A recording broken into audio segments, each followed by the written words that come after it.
ନିଷେଧ କରନ୍ତି, ପୁଣି ବିବିଧ ଖାଦ୍ୟ ପଦାର୍ଥରୁ ପୃଥକ ରହିବା ନିମନ୍ତେ ଶିକ୍ଷା ଦିଅନ୍ତି। ବିଶ୍ୱାସୀ ଓ ସତ୍ୟ ଜାଣିଥିବା ଲୋକମାନଙ୍କ ଦ୍ୱାରା ଧନ୍ୟବାଦ ସହ ଭୋଜନ କରାଯିବା ନିମନ୍ତେ ଈଶ୍ୱର ଏସବୁ ତ ସୃଷ୍ଟି କରିଅଛନ୍ତି। କାରଣ ଈଶ୍ୱରଙ୍କ ସମସ୍ତ ସୃଷ୍ଟ ବସ୍ତୁ ଉତ୍ତମ, ପୁଣି ଧନ୍ୟବାଦ ସହ ଗ୍ରହଣ କଲେ କୌଣସି ବିଷୟ ଅଗ୍ରାହ୍ୟ ନୁହେଁ। ଯେଣୁ ଈଶ୍ୱରଙ୍କ ବାକ୍ୟ ଓ ପ୍ରାର୍ଥନା ଦ୍ୱାରା ତାହା ପବିତ୍ର କରାଯାଏ।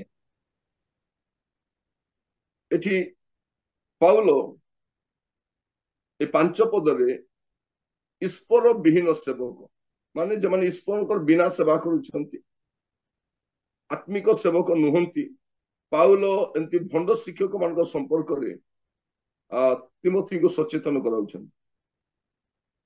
ସେମାନେ କେମିତି ଥିବେ ବୋଲି କହୁଛନ୍ତି? ସେମାନେ ଭ୍ରଷ୍ଟ ବିବେକୀ, ତାଙ୍କର ବିବେକଟା ଭ୍ରଷ୍ଟ ଥିବ, ସେମାନେ ମିଥ୍ୟାବାଦୀ ଥିବେ। ଆଉ ସେମାନେ କେମିତି ଥିବେ? ପ୍ରଥମରେ ସେମାନେ କିଏ ଏଇଟା ଲେଖୁଛନ୍ତି। ସେମାନେ କିଏ? ସେମାନେ ହଉଛନ୍ତି ଭ୍ରଷ୍ଟ ବିବେକୀ। ସେମାନେ ବିବେକ ଭ୍ରଷ୍ଟ, ସେମାନେ ମିଥ୍ୟାବାଦୀ। ଏକ ତ ବିବେକ ଭ୍ରଷ୍ଟ ହେଇଯାଇଛି, ଦ୍ୱିତୀୟରେ ସେମାନେ ମିଥ୍ୟାବାଦୀ ଅଟନ୍ତି। ଆଉ ସେମାନେ କଣ କରନ୍ତି? ଦେଖାଯାଉଛି ସେମାନେ ବିଶ୍ୱାସ ତ୍ୟାଗ କରିବେ, ଆଉ ଭ୍ରାନ୍ତିଜନକ ଆତ୍ମା ଆଉ ଭୂତମାନଙ୍କ ଶିକ୍ଷା। ଭ୍ରାନ୍ତିଜନକ ଆତ୍ମା ମାନେ ସେମାନେ କଣ କରିବେ? ସେମାନେ ଲୋକମାନଙ୍କୁ ବିଶ୍ୱାସ, ସେମାନଙ୍କ ଶିକ୍ଷା ଶୁଣିଲା ପରେ ଲୋକମାନେ ବିଶ୍ୱାସ ତ୍ୟାଗ କରିବେ। ସେ ଭ୍ରାନ୍ତିଜନକ ଆତ୍ମା, ଭୂତମାନଙ୍କ ଶିକ୍ଷା, ସେ ବିଷୟରେ ସେମାନେ କହିବେ। ଆଉ ସେମାନେ କଣ କରିବେ? ସେମାନେ ବିବାହ ଆଉ ଖାଦ୍ୟ ନିଷେଧ କରିବେ। ବିବାହ ନିଷେଧ କରିବେ ମାନେ କଣ ବୋଲି କହିବେ? ଯେ ବିବାହ କରିଥିବା ଲୋକମାନେ ସମସ୍ତେ ପବିତ୍ର ଲୋକ ନୁହନ୍ତି। ଯେମାନେ ବାହା ନ ହେଇକି ସେବା କରୁଛନ୍ତି ସେମାନେ ହିଁ ପବିତ୍ର।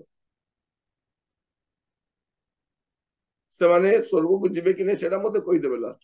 ସେମାନେ ଗ୍ରହଣୀୟ ନୁହନ୍ତି, ସେମାନେ ଅମୁକ ବୋଲି କହିଲେ ଲାଷ୍ଟକୁ ଜେନା ଆଜ୍ଞା ଆଉ ଖରା ଆଜ୍ଞା ଆଉ ମୁଁ ଆମେ ସବୁ ମ୍ୟାରେଜ ହେଇକିରି ବହୁତ ବଡ ଭୁଲ କରିଛୁ। ବାକ୍ୟକୁ ନ ବୁଝିବା ଦ୍ୱାରା ଅର୍ଥକୁ ଅନର୍ଥ କରାଯାଏ।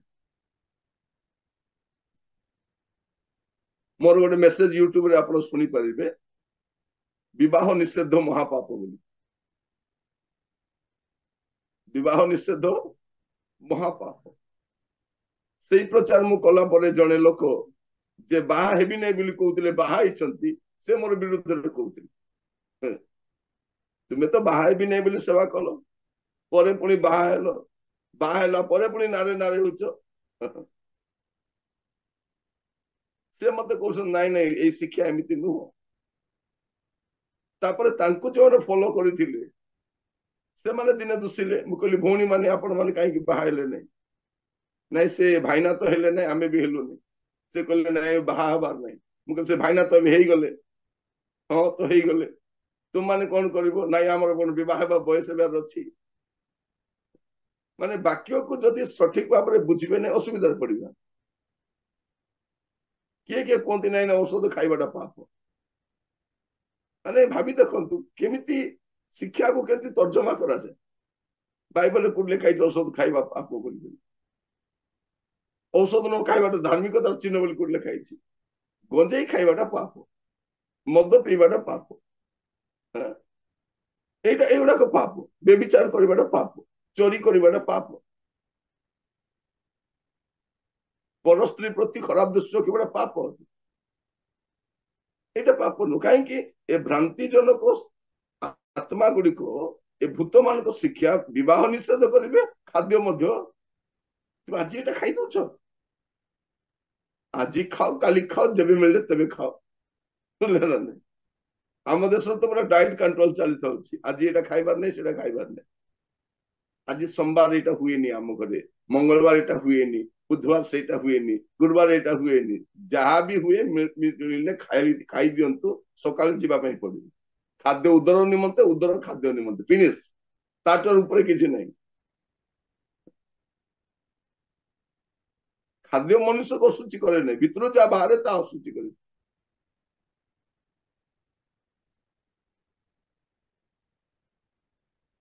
ହେଲେ ସେମାନେ କିଏ? ଏମାନେ ଭ୍ରଷ୍ଟ ବିବେକ, ମିଥ୍ୟାବାଦୀ। ସେମାନେ କଣ କରନ୍ତି?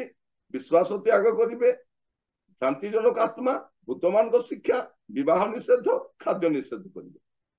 କେତେବେଳେ କରିବେ ଏମାନେ? ଶେଷ କାଳରେ କରିବେ ବୋଲି ଲେଖା ଅଛି। ଆତ୍ମା ସ୍ପଷ୍ଟ ରୂପେ କହୁଅଛନ୍ତି ଯେ ଶେଷ କାଳରେ। କୋଉ କାଳରେ? ଶେଷ କାଳରେ। ତେଣୁ ଆଜିକାଲି ଆପଣ ଦେଖିବେ ନାନା ପ୍ରକାର ଶିକ୍ଷା ଉଦ୍ଭାବନ ହେଇଛି, ନାନା ପ୍ରକାର। ବାକ୍ୟକୁ ସଠିକ ଭାବରେ ନ ବୁଝିବା ଦ୍ୱାରା ବଡ ସମସ୍ୟା ହୁଏ। ଏବେ ବି ବିଶ୍ୱାସ ମାନେ ପଚାରନ୍ତି, ଆଜ୍ଞା 10 ମାସ କାହାକୁ ଦେବାର? ଏବେ ଏତେ ବର୍ଷ ପରେ ମଧ୍ୟ ପଚାରନ୍ତି, ଆଜ୍ଞା ବାପ୍ତିସ୍ମ ନେବା କଥା ନା ନାହିଁ? ମୁଁ ପ୍ରଭୁ ବଚନ ନେଲେ କଣ ହବ?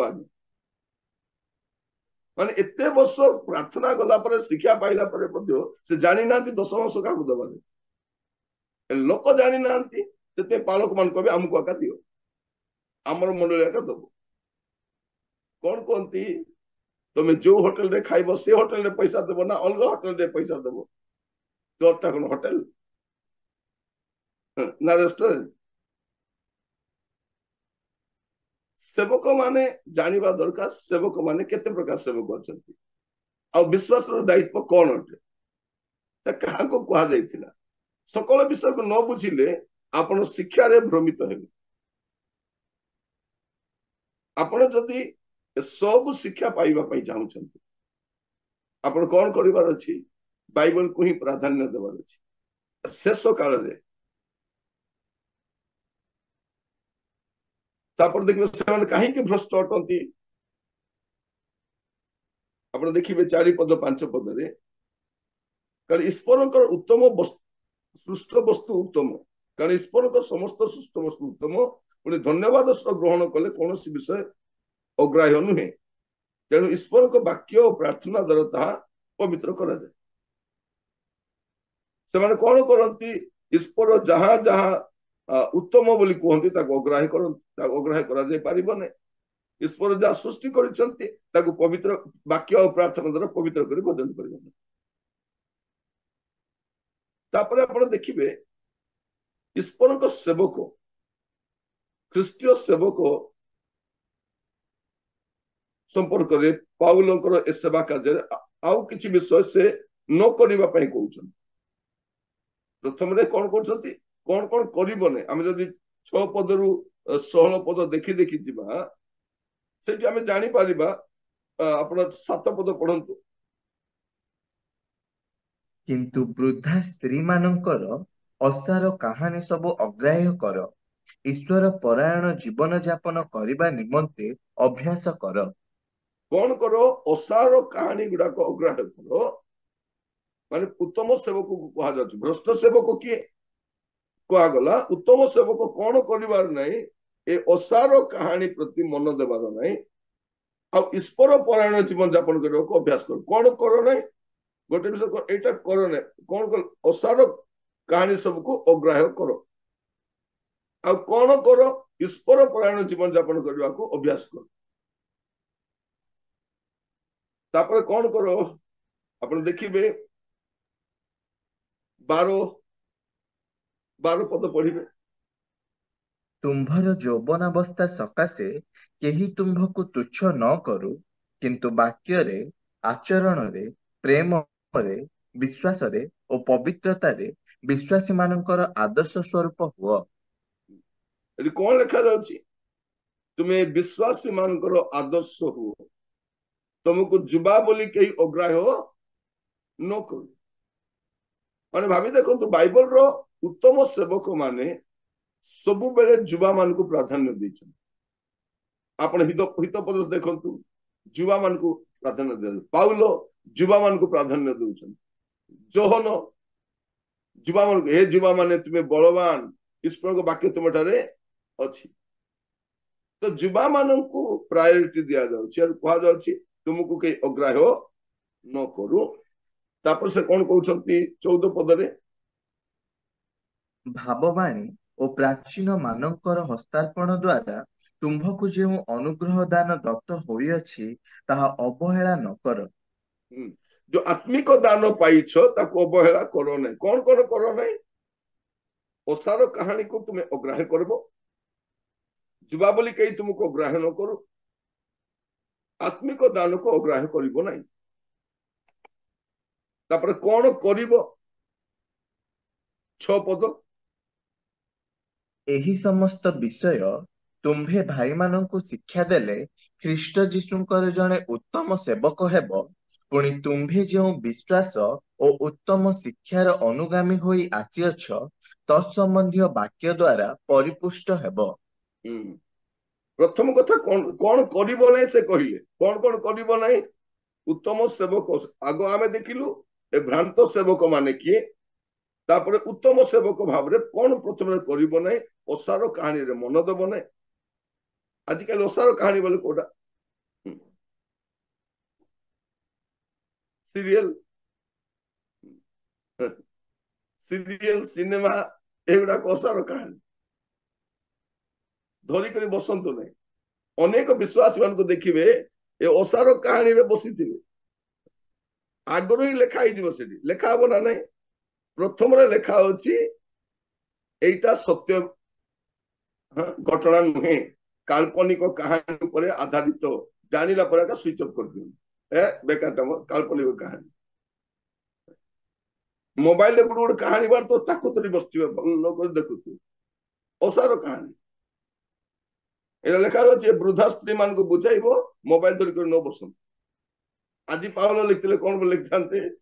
ବୃଦ୍ଧା ସ୍ତ୍ରୀ ମାନଙ୍କୁ ମୋବାଇଲ ଧରି ବସିବାକୁ ମନା କର,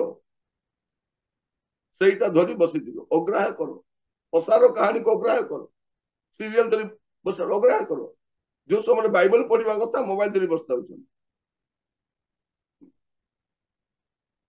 ପ୍ରିୟ ଭାଇ ଭଉଣୀ ମାନେ, ଆମେ ଲୋକମାନଙ୍କୁ ମଦୁଆ ବୋଲି ଗାଳି କରୁଛୁ, ଏଡିକ୍ଟେଡ ହେଇଗଲେଣି, ଡ୍ରଗ୍ସ ଏଡିକ୍ଟେଡ ହେଇଗଲେ। ଆମେ ବି ତ ମୋବାଇଲ ଏଡିକ୍ଟେଡ ହେଇଯାଉଛୁ। ଏଟା ବି ଏଡିକ୍ସନ।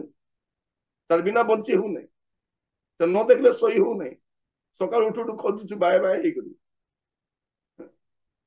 10 ଟଙ୍କା ଚାନ୍ଦା ପକାଉଛୁ, 300 ଟଙ୍କାର ରିଚାର୍ଜ କରୁଛୁ। ମାନେ ଭାବି ଦେଖନ୍ତୁ, ଆମକୁ ପ୍ରଭୁ ଅପେକ୍ଷା କିଏ ପସନ୍ଦ? ଆମ୍ବାନୀ ପସନ୍ଦ, ଜିଓ ପସନ୍ଦ। ଫାଳକ ମାନଙ୍କୁ ଦେବା ପାଇଁ କଷ୍ଟ ଲାଗୁଛି, ଆମ୍ବାନୀକୁ ଦେବା ପାଇଁ। ଆମର ଲୋକମାନଙ୍କର ଦେଖନ୍ତୁ ପଇସା କୁଆଡେ ପ୍ରଭୁ ଦଉଛନ୍ତି, କାହାକୁ ଦଉନାହାନ୍ତି ବୋଲି ନାହିଁ, ସବୁ ଅପଚୟ କରିବାକୁ ଶିଖିଛନ୍ତି। ଅଭାବ ହବ ମାନେ କଣ ହବ?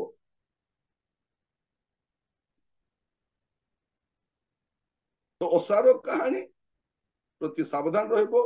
ଯୁବା ବୋଲି କେହି ତୁମକୁ ଅଗ୍ରାହ୍ୟ ନ କରୁ, ଆତ୍ମିକ ଦାନ ପାଇଛ ତାକୁ ଅଗ୍ରାହ୍ୟ କରିବନି। ଏବେ କଣ କରିବ? 6 ପଦରେ ତୁମେ ଭ୍ରାନ୍ତ ଶିକ୍ଷା ସମ୍ପର୍କରେ ଜଣାଅ। ତୁମେ ଉତ୍ତମ ସେବକ କଣ କରିବ? ମଣ୍ଡଳୀକୁ ଭ୍ରାନ୍ତ ସେବା ସମ୍ପର୍କରେ ଜଣେଇବ। କଣ ଭ୍ରାନ୍ତ ଶିକ୍ଷା? ଆପଣ ଏ ମଶା ମାଛି ବନ୍ଦ କରିପାରିବେ କି? ନାଇଁ। ଯେତେ ସ୍ୱଚ୍ଛ ଭାରତ ଅଭିଯାନ ହେଲେ ମଧ୍ୟ ଏ ମଶା ଯିବେନି, ଥିବେ। ଏ ଡେଙ୍ଗୁ ମଶା, ଏସବୁ ମଶା ରହିଥିବ। ଆପଣ ବିଶ୍ୱାସ ମାନଙ୍କୁ କଣ ଶିଖାଇବେ? ମଶାରୀ ଟାଙ୍ଗିକି ଶୁଅ। এইটা ଆମେ ଶିଖାଇ ପାରିବା। ମଶାରୀ ଟାଙ୍ଗିଲେ ଯେତିକି ମଶା ଗୁଣୁଗୁଣୁ କଲେ ମଧ୍ୟ ଏଇଟା ଶିଖାଇ ପାରିବା। ଆମେ ମଶା ମାରି ମାରି ବୁଲି ପାରିବାନି। ସବୁ ବିଶ୍ୱାସୀ ଘରେ ପଶିକି ମଶା ମାରି ମାରି ବୁଲୁଥିବ, ମାରି ପାରିବାନି। ଏବେ ଲୋକମାନଙ୍କୁ ଜଳ ଜନିତ ରୋଗ ଗୁଡାକ ହଉଛି। ଆମେ କହିପାରିବା ତମେ ଭଲ ପାଣି ପିଅ, ଫୁଟେଇକି ପାଣି ପିଅ, ଫିଲ୍ଟର ପାଣି ପିଅ, এইটা ଆମେ କହିପାରିବା। ଏ ବର୍ଷା ଦିନରେ ବାହାରେ ଛଣାଛଣି ଖାଅନି। ସମସ୍ତଙ୍କୁ ଢାଳରେ ପାଣି ଦେଇ ବୁଲି ହେବନି। ସମସ୍ତଙ୍କୁ କଣ କହିବ? ବାହାର ଛଣା ତୁମେ ଖାଇବନି। ତ ପ୍ରଥମ କାମ କଣ? ଭ୍ରାନ୍ତ ଶିକ୍ଷା ସମ୍ପର୍କରେ ସଚେତନ କରେଇବ। ତାପରେ 7 ରୁ 11 ପଢିବେ। କିନ୍ତୁ ବୃଦ୍ଧା ସ୍ତ୍ରୀ ମାନଙ୍କର ଅସାର କାହାଣୀ ସବୁ ଅଗ୍ରାହ୍ୟ କର, ଈଶ୍ୱର ପରାୟଣ ଜୀବନ ଯାପନ କରିବା ନିମନ୍ତେ ଅଭ୍ୟାସ କର, କାରଣ ଶାରୀରିକ ବ୍ୟାୟାମ ଅଳ୍ପ ବିଷୟରେ ଲାଭଜନକ, କିନ୍ତୁ ଈଶ୍ୱର ପରାୟଣତା ଇହକାଳ ଓ ପରକାଳରେ ପ୍ରତିଜ୍ଞା ଯୁକ୍ତ ହୋଇ ସମସ୍ତ ବିଷୟରେ ଲାଭଜନକ ଅଟେ। ଏହି ବାକ୍ୟ ବିଶ୍ୱାସ୍ୟ ଓ ସର୍ବତ ଭାବେ ଗ୍ରହଣ ଯୋଗ୍ୟ। ଏହି ଉଦ୍ଦେଶ୍ୟରେ ତ ଆମ୍ଭେମାନେ ପରିଶ୍ରମ ଓ ପ୍ରାଣପଣ କରୁଅଛୁ, କାରଣ ଯେଉଁ ଜୀବିତ ଈଶ୍ୱର ସମସ୍ତ ମନୁଷ୍ୟଙ୍କର, ବିଶେଷତଃ ବିଶ୍ୱାସୀମାନଙ୍କର ତ୍ରାଣକର୍ତ୍ତା, ତାହାଙ୍କଠାରେ ଆମ୍ଭମାନଙ୍କର ଭରସା ଅଛି। ତୁମ୍ଭେ ହଁ ଏହି ସମସ୍ତ ବିଷୟ ଆଜ୍ଞା ଦେଇ ଶିକ୍ଷା ଦିଅ। ବାସ୍। ଦ୍ୱିତୀୟରେ କଣ କହୁଛନ୍ତି? ଆତ୍ମିକ ଭାବରେ ତୁମେ ସବଳ ଥାଅ। ଏସବୁ କହିବାର ଉଦ୍ଦେଶ୍ୟ କଣ? ଶାରୀରିକ ବ୍ୟାୟାମ ଅଳ୍ପ ବିଷୟରେ ଲାଭଜନକ, ଈଶ୍ୱର ପରାୟଣତା ଇହ କାଳ ଓ ପରକାଳରେ ପ୍ରତିଜ୍ଞା ଯୁକ୍ତ ଏହି ସମସ୍ତ ବିଷୟରେ ଲାଭଜନକ ଅଟେ। ତାମାନେ କଣ? ତୁମେ ସ୍ପିରିଚୁଆଲି ଫିଟ୍ ଥିବ। ଆତ୍ମିକ ବ୍ୟାୟାମ ମାନେ କଣ? ଶାରୀରିକ ବ୍ୟାୟାମ, ଶାରୀରିକ ଭାବରେ ଫିଟ୍ ଥିବ। ଆତ୍ମିକ ଭାବରେ ତୁମେ ଫିଟ୍ ରହିବା ଦରକାର। ଆତ୍ମିକ ଭାବରେ ପ୍ରଥମ କଥା, ତୁମେ କଣ କରିବ? ଭ୍ରାନ୍ତ ଶିକ୍ଷା ସମ୍ପର୍କରେ ଜଣେଇବ, ଆଉ ତୁମେ ନିଜେ ଆତ୍ମିକ ଭାବରେ ଫିଟ୍ ରହିବ। ଆତ୍ମିକ ଭାବରେ ଫିଟ୍, ଯାହାକୁ ଆତ୍ମିକ ଭାବରେ ସବଳ ହେଇକି ରହିବା ଲେଖାଯାଉଛି। ତାପରେ ଆମେ 12 ପଦ ଦେଖିବା। 12 ପଦ,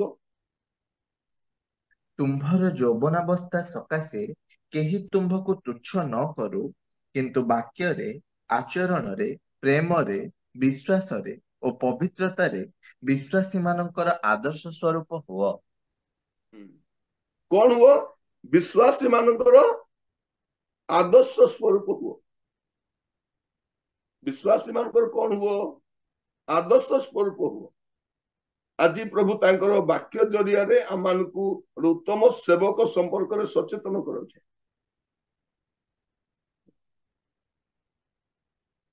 ପ୍ରଭୁ ଆଜି ଆମମାନଙ୍କୁ ଅନୁଗ୍ରହ କରନ୍ତୁ, ଯେପରି ଆମମାନେ ପ୍ରଭୁରେ ସବଳ ହିଁ ରହିପାରିବେ। ଭ୍ରାନ୍ତ ଶିକ୍ଷା ବିଷୟରେ ସଚେତନ କରିବା ଅଛି ମଣ୍ଡଳୀ। ଆମେ ଜାଣିଲୁ ଏଇଟା ଭ୍ରାନ୍ତ ଶିକ୍ଷା, ଆମର ମଣ୍ଡଳୀକୁ କହିବାର ଅଛି, ଆମର କର୍ତ୍ତବ୍ୟ ସେ। ଆପଣ ଦେଖିବେ ସାନଟି ବେଳରୁ ବାପା ମା କଣ କରନ୍ତି? ପିଲାମାନଙ୍କୁ ସଚେତନ କରାନ୍ତି, ନ ଜାଣିବା ସମୟ। ତାପରେ ବଡ ହେଲା ପରେ ସେ ଯିବ ନାହିଁ। ସେ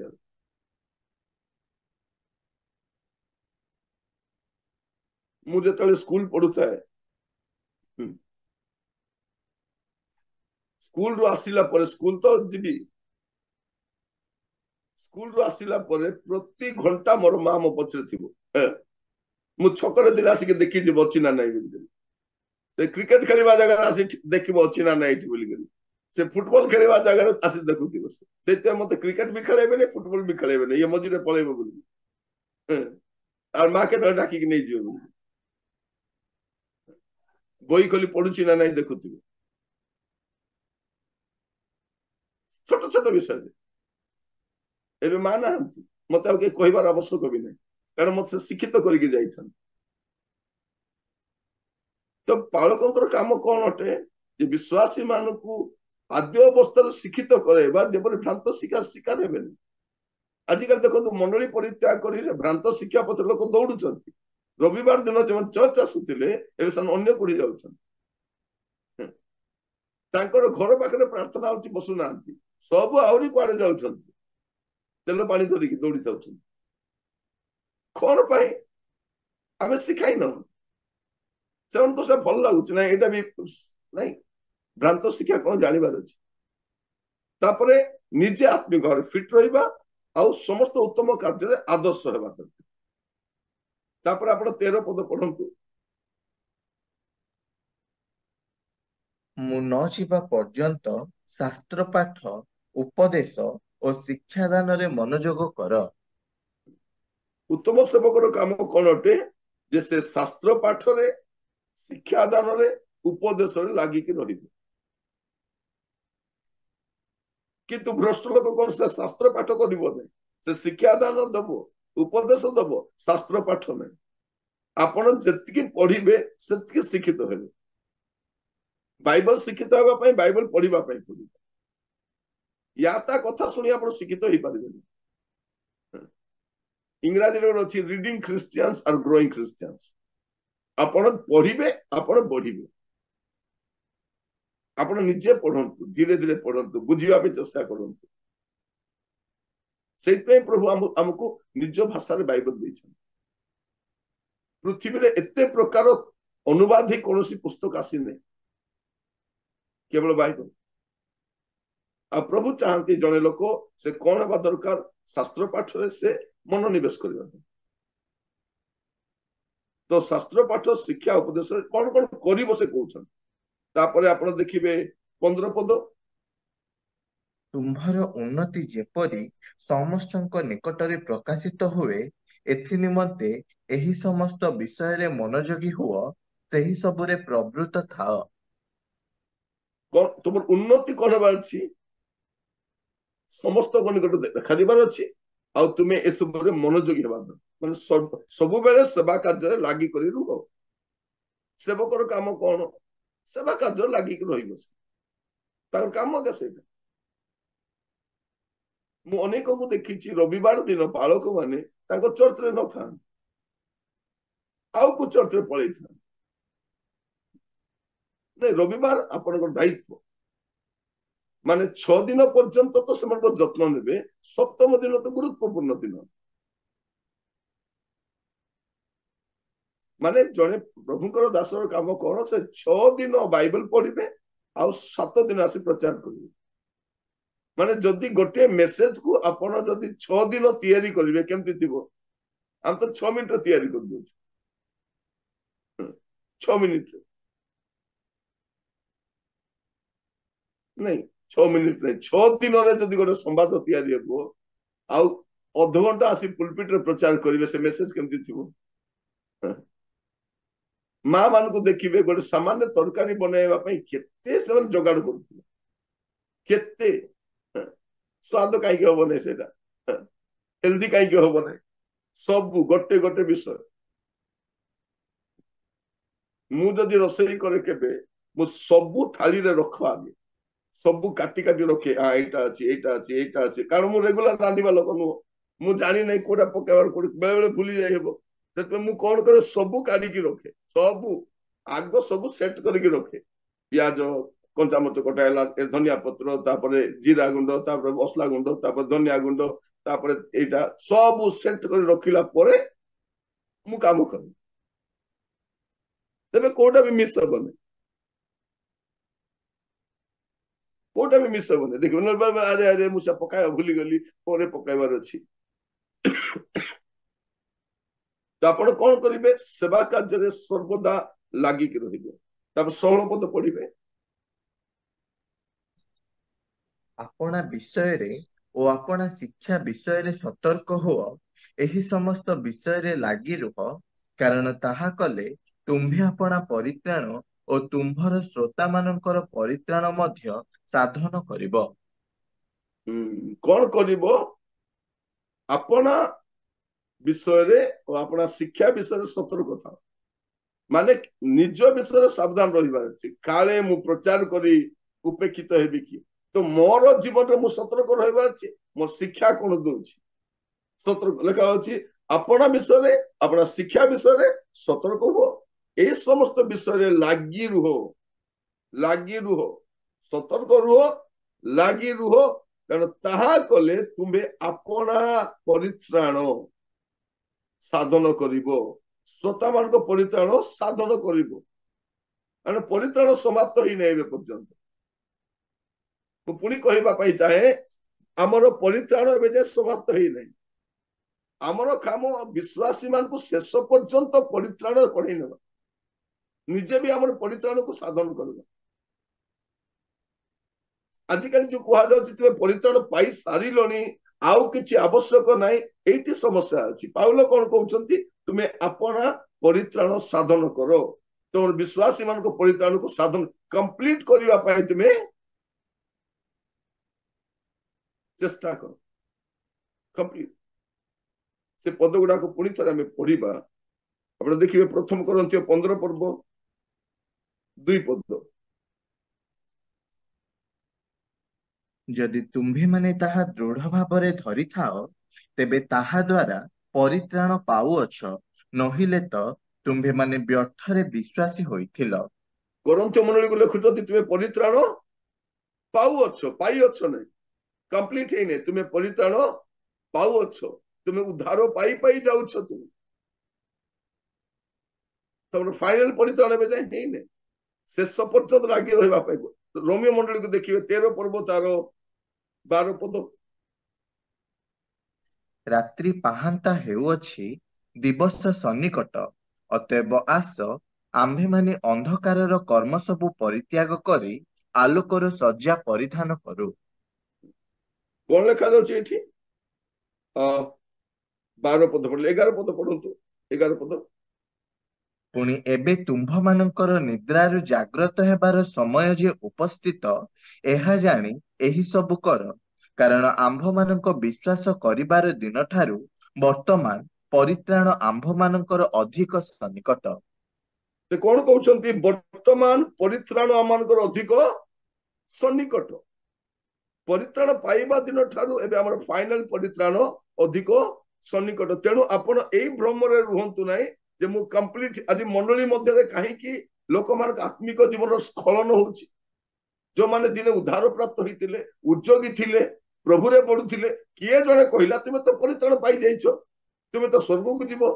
ସେଇଥିପାଇଁ କଣ ହଉଛି, ଜଣେ ଲୋକ ମରିଗଲେ ମଧ୍ୟ, ଖ୍ରୀଷ୍ଟିଆନ ଲୋକ ଯଦି ମରିଯିବ, ସେ ଲୋକଟା ମଦୁଆ ହେଇଥିବ, ଜୁଆରୀ ହେଇଥିବ, ବ୍ୟଭିଚାରୀ ହେଇଥିବ, ସେ କଣ ହେଇଥିଲେ ମଧ୍ୟ ଆମେ କଣ କହୁଛୁ? ନାଇଁ ଈଶ୍ୱରଙ୍କ ରାଜ୍ୟକୁ ଯାଇଥିବ, କାରଣ ଏ ଦିନେ ପ୍ରଭୁଙ୍କୁ ଗ୍ରହଣ କରିଥିଲେ। କିନ୍ତୁ ବାଇବଲ କଣ କହୁଛି? ଶେଷ ପର୍ଯ୍ୟନ୍ତ ଆମକୁ ଠିକ ରହିବାର ଅଛି। ମଣ୍ଡଳୀ ଭିତରେ ଆସିକି ଯଦି ଆମେ ନାନା ପ୍ରକାର ଅସାଧୁ କାର୍ଯ୍ୟ କରିବା, ଆମେ ପ୍ରଭୁଙ୍କ ରାଜ୍ୟରେ ଯାଇପାରିବାନି। ଆହୁରି ଦେଖିବେ ଆପଣ, ଫିଲିପିଓ ମଣ୍ଡଳୀକୁ ଲେଖୁଛନ୍ତି 3 ପର୍ବ ତାର 12 ପଦ।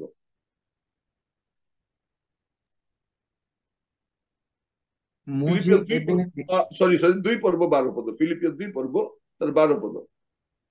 ଅତଏବ ହେ ମୋହର ପ୍ରିୟମାନେ, ଯେପରି ତୁମ୍ଭେମାନେ ସର୍ବଦା ଆଜ୍ଞାବହ ହୋଇଅଛ, କେବଳ ମୋହର ସାକ୍ଷାତରେ କଲା ପରି ନୁହେଁ, କିନ୍ତୁ ବର୍ତ୍ତମାନ ମୋହର ଅସାକ୍ଷାତରେ ଆହୁରି ଅଧିକ ରୂପେ ଭୟ ଓ କମ୍ପ ସହ ଆପଣା ଆପଣା ପରିତ୍ରାଣ ସାଧନ କର। କଣ କର? ପରିତ୍ରାଣ ସାଧନ କର, ଭୟ ଆଉ କମ୍ପ ସହିତ। ମାନେ ଭାବି ଦେଖନ୍ତୁ, ପ୍ରତ୍ୟେକ ମଣ୍ଡଳୀକୁ ସେ କହି ଆସୁଛନ୍ତି। ଏବେ ତାଙ୍କର ଆତ୍ମିକ ପୁତ୍ର ତିମୋଥୀକୁ କହୁଛନ୍ତି କଣ? ତୁମର ଉନ୍ନତି ଯେପରି ସମସ୍ତଙ୍କର ପ୍ରକାଶ ପାଇବ, ଏଥିପାଇଁ ତୁମେ ମନୋଯୋଗୀ ହେବ, ଆଉ ଆପଣା ବିଷୟରେ, ଆପଣା ଶିକ୍ଷା ବିଷୟରେ ସତର୍କ ହେବ, এই ସମସ୍ତ ବିଷୟରେ ଲାଗି ରୁହ, କାରଣ ତାହା କଲେ ତୁମେ ଆପଣା ପରିତ୍ରାଣ ଓ ତୁମର ସତାମାନଙ୍କ ପରିତ୍ରାଣ ସାଧନ କରିବ। ସେ ପଦ ପୁଣି ଥରେ ପଢିବା, ଏବ୍ରି ତାର 9 ପର୍ବ 28 ପଦ, ଏବ୍ରି 9 ପର୍ବ 28 ପଦ। ଆଉ ତାହାପରେ ବିଚାର ନିରୂପିତ ଅଛି, ସେହିପରି ଖ୍ରୀଷ୍ଟ ମଧ୍ୟ ଅନେକଙ୍କ ପାପ ବହନ କରିବା ନିମନ୍ତେ ଥରେ ମାତ୍ର ଉତ୍ସର୍ଗୀକୃତ ହୋଇ ଦ୍ୱିତୀୟ ଥର ପାପ ସକାଶେ ନୁହେଁ, ବରଂ ଯେଉଁମାନେ ତାହାଙ୍କ ଅପେକ୍ଷାରେ ଅଛନ୍ତି, ସେମାନଙ୍କ ପରିତ୍ରାଣ ନିମନ୍ତେ ଦର୍ଶନ ଦେବେ। ପ୍ରଭୁ ଯୀଶୁ କଣ ପାଇଁ ଆସୁଛନ୍ତି? ଯୋଉମାନେ ତାଙ୍କର ଅପେକ୍ଷାରେ ଅଛନ୍ତି, ସେମାନଙ୍କର ପରିତ୍ରାଣ ପାଇଁ। ମାନେ ଯୀଶୁ ଆସିଲେ ଆପଣ ଫାଇନାଲ ପରିତ୍ରାଣ ପାଇଯିବେ।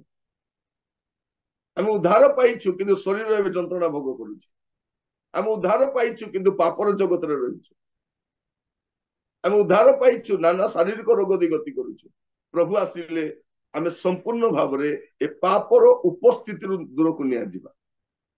ଏବେ ଆମେ ପାପର ଉପସ୍ଥିତ ଥିବା ସ୍ଥାନ ରହିଛୁ। ତେଣୁ ଆମେ ଜାଗ୍ରତ ରହିବା ଦରକାର, ସଚେତନ ରହିବା ଦରକାର। ପାଉଲ ଏଇଥିପାଇଁ ସଚେତନ କରାଉଛନ୍ତି, ସାବଧାନ କଣ? ଯେ ଭଣ୍ଡମାନେ ମଧ୍ୟ ଅଛନ୍ତି, ଆଉ ଶେଷ କାଳରେ ଆସିବେ, ସେମାନେ ଏଇଟା ନିଷେଧ କରିବେ। ଲୋକମାନେ କଣ ଭାବୁଛନ୍ତି? ଯାହା ହଉ ଆଜି ମୁଁ ଫାଷ୍ଟିଂ କରିଦେଲି ଶୁକ୍ରବାର ଦିନ, ତାମାନେ ସେ ଧାରାବାହିକ ଭାବରେ। ଆପଣ ଯଦି ବୁଧବାର ଦିନ ଫାଷ୍ଟିଂ କରୁଛ, ଆରେ ବୁଧବାର ଦିନ କଣ ଫାଷ୍ଟିଂ କରୁଛ ତୁମେ? ବୁଧବାର ଦିନ କଣ କରନ୍ତି? ତାଙ୍କୁ କୁହାଯାଇଛି ଶୁକ୍ରବାର କରିବେ। ମୁଁ କହୁଛି ଆପଣଙ୍କୁ ସପ୍ତାହରେ ଯୋଉ ଦିନ ସୁବିଧା ସେଦିନ ଫାଷ୍ଟିଂ କରନ୍ତୁ। ଆଉ ଜଣେ ଚାକିରି କରୁଛନ୍ତି, ବ୍ୟବସାୟ କରୁଛନ୍ତି, ଦୟାକରି ଦିନ ବେଳା ଆପଣ ଫାଷ୍ଟିଂ କରନ୍ତୁନି। ଟିଚର ମାନେ ସ୍କୁଲରେ ଯାଇକି ଉପବାସରେ ବସିଥିବେ, ଦେଖିଛନ୍ତି ଶୁକ୍ରବାର ଦିନ? स्कूल जाके पढ़ाउथिबे चक कल नख नल आरे दिन सारा बुक करथिबे नहीं बाइबल पढ़िबो ना चक कल नख नल होथिबे जाके सेते कोन करबे आपण माने राति रे फास्टिंग करबे ये आमर मिस्त्री गुड़ाक प्लम्बर गुड़ाक वायरिंग काम करवा लोक फास्टिंग करुवे जे भोकरे काम कर झाल नाल बाहर तो पड़ी कर मरीज भल कर खाओ घरे आसी राति फास्टिंग कर ड्राइवर गुड़ाक भोकरे थे ना आज मोर फास्टिंग नहीं दिन जदि आप प्रार्थना कर पारु ना फास्टिंग रे ना आप भोकरे अच्छा फास्टिंग बोली कहजिब ना भोकरे रही बोली कहजिब फास्टिंग माने से बाइबल पढ़िबो से प्रार्थना करिबो आपन को जेबे सुविधा हो सकाळ हो संध्या हो सोमवार हो मंगलवार हो जेबे सुविधा है एबे सरकार हमर अछंती तांकर जदी मुंडरे पसी गला गुरुवार हमर लक्ष्मी बार गुरुवार का छुट्टी बोले हमको गुरुवार प्रार्थना करबा पे हम एबे शनिवार हमन को गाड़ी करछु शनिवार नहीं कि रविवार नहीं गुरुवार करबा पे भाभी देखंतु जदी एबे सरकार कहबे नहीं नहीं नहीं आमे तो सेमान को तो पारलु एबे क्रिश्चियन मान को केमती दमन करबा नहीं रविवार कैंसिल देखिबा कोन करिबे आमे पाठन करबा दरकार नहीं रविवार हमर विश्राम बार काई कि तुमे करो रविवार करो सोमवार करो मंगलवार करो किछि जाय अछि ना हमको जेबे सुविधा हो तबे हमें बसी प्रार्थना करू प्रिय भाई बने माने प्रभु समस्त बार तैयारी करिछन जे कोनोसी बार आमे जाई परिबा एठी से कौन कहउचंती तुमे अपना विषय सतर्क था आमे आगरो देखि आछो आमे कौन थिला जे प्रथम अध्याय रे मंडली रे समस्या थिला कौन जे लोक माने व्यवस्था को नै कर भिन्न भिन्न शिक्षा दउते विपरीत शिक्षा गुडा दउते सेटा से कहउते से विषय सचेतन रहिबा पय आमे द्वितीय अध्याय रे देखुतिलु आमे केमति कि प्रकार माने प्रभु रे उपासना करबा दरकार सठिक उपासना में किपरि करि परिबा तृतीय अध्याय देखलु सेवक माने केमति थिबार अछि चतुर्थ अध्याय रे ए भंड सेवक माने को ठारु अलगा केंद्र रहबार अछि जनको केमति चिन्हट करिवो उत्तम सेवक को केमति जानि परिबो केमति जानि पारि मोर प्रिय भाई बहन माने प्रभु आमान को अनुग्रह करन मंडली को विश्वासी मान को अनेक परिवार देखिबे पुओ झियो माने भ्रांत शिकार हो जाइछन कारण विभिन्न हॉस्टेल को विभिन्न कॉलेज को भ्रांत दल गुड़ाक जान से पड़ जाइए मझे मुझे शुणुली परा जड़े पुओटा मेधावी छात्र भल पाठ पढ़े से पीएचडी किए जन कहले ना तुम्हें चाकरी करिवार नहीं तुम्हें प्रभु को सेवा कर से बिचारा चाकरी न करी बेकार बसते एबे चाकरी कर भल सांग गुड़ाक सब आईएएस ऑफिसर हो गले सांग गुड़ा बड़ बड़ ऑफिसर हो गले किए कहला ना चाकरी करिवार नहीं कौन पे करिवार नहीं जदि आज से चाकरी करता आईएएस ऑफिसर क्रिश्चियन काम एक्स्ट्रा थाते ना नहीं आमर पिला मेडिकल करिया मेडिकल पढ़ंतु से माने भल डॉक्टर आसी प्रभु को सेवा करंतु आमे तो मेडिकल भीतर प्रचार करि परिबो नै मोर प्रिय भाई भणी माने मु कहिबा पई चाहे उत्तम इंजीनियर दरकार उत्तम डॉक्टर दरकार उत्तम नर्स दरकार उत्तम पुलिस ऑफिसर दरकार आपण भ्रांत शिक्षार शिकार हुअन्तु खाद्य पदार्थ विषय सचेतन रहिबो कि कौन खाइबो नै कौन करिबो नै सावधान खाद्य उदर पाए उदर खाद्य पाए निज को आत्मिक भाव फिट रखिबार अछि आदर्श आमे हेबार अछि शास्त्र पाठ लागि रहबार अछि एटा उत्तम सेवक गुण गुड़ा प्रभु आपण मान आशीर्वाद करंतु।